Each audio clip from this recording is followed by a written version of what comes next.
Mga boss, ito tips itong Chevrolet Trailblazer na 2017 model, issue nito walang lamig.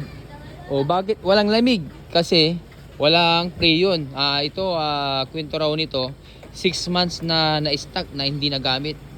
Ngayon nung gamitin na, yun wala nang lamig, ayaw na lumamig yung aircon, ayaw gumana. Bakit ayaw gumana? Kasi walang pre-yun. O pag walang pre-yun, ano ibig sabihin? Pag walang pre-yun, may leak ito mga boss. So ang gagawin natin dahil zero balance, so ito muna. Ang ginagawa natin, nililigtas muna natin ang nitrogen yan.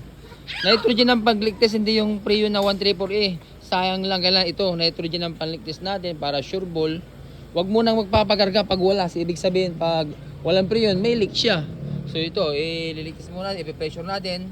Tapos ililigtas namin dito sa labas. O ganito yung proseso na paggawa namin mga kababayan. Hindi yung pag, ay walang leak to. Ay walang pre-yun to, walang lamig. So lagyan na natin ng pre-yun. So hindi kami ganun. Okay, general na to. Ito muna yung ginagawa namin mga kababayan. Nililigtas muna namin sa labas. Baka dito sa o-ring lang. O kaya sa mga fittings lang. O yan ang proseso na paggawa namin mga kababayan. Alright, so ito, pinipressurean na natin. Pressurean natin ng ano yan. Kahit mga 250, pwede na yun idol. Tapos ililigtas natin dito. Tignan natin sana sa o-ring lang para medyo makatipid si boss. Okay, ito palalamigin natin to guys. Thank you. Ito na mga boss, na pressure na natin ang nitro. So ito ililigtas na ni idol. So ganyan, ganito ililigtas natin ng sabon. Oops, sana ang leak nito kaya idol. Ayun oh, parang may bula doon idol Ayun oh, nakikita niyo to mga boss. Ayun oh. Boss! Tawagin si boss. Ayan ang leak niya mga kababayan, Ayan boss, ayun doon ang leak niya, boss. Doon sa fitting, so baka o-ring lang yan, boss. Ayun Okay. Yan, nakita yung ebidensya.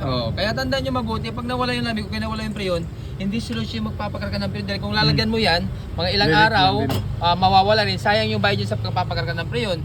Kaya tandaan nyo mabuti, hindi mawawala si pre-yun, hindi mawawala ang lamig kung walang mga dahilan yan mga boss. Alright, so ito, niligtas natin. So, ang gagawin natin dyan, papalitan natin ng ano yan, ng o-ring. Sa fittings ba yan? Hindi yan, sa maginaw tayo din. Sige, tingnan natin. Baka sa ano lang yan. Kung ano, ito muna yung gagawin natin. Tapos, obserban uli natin. Tingnan nyo, ito, bumababa yan. Yan, bumababa dahil may leak yan. So, yan muna ang gagawin natin dyan, guys. Dahil isak na 6 months to kaya, yun. Kaya kailan talaga nagagamit yung mga aircon natin. Okay, kaya ito, palalamigin natin to. Condition natin to. Ano, sa fittings ba, fittings? Parang sumayad ba? Sumayad? Hindi, kinakabawang. Hindi, the bracket to. May ano siya, may bracket. Yan, yan. Possible ano yan. Tanggalin natin yan, tapos hinangan na lang natin yan, boss. Okay. Ano yan? Silver lang? Ang aluminum yan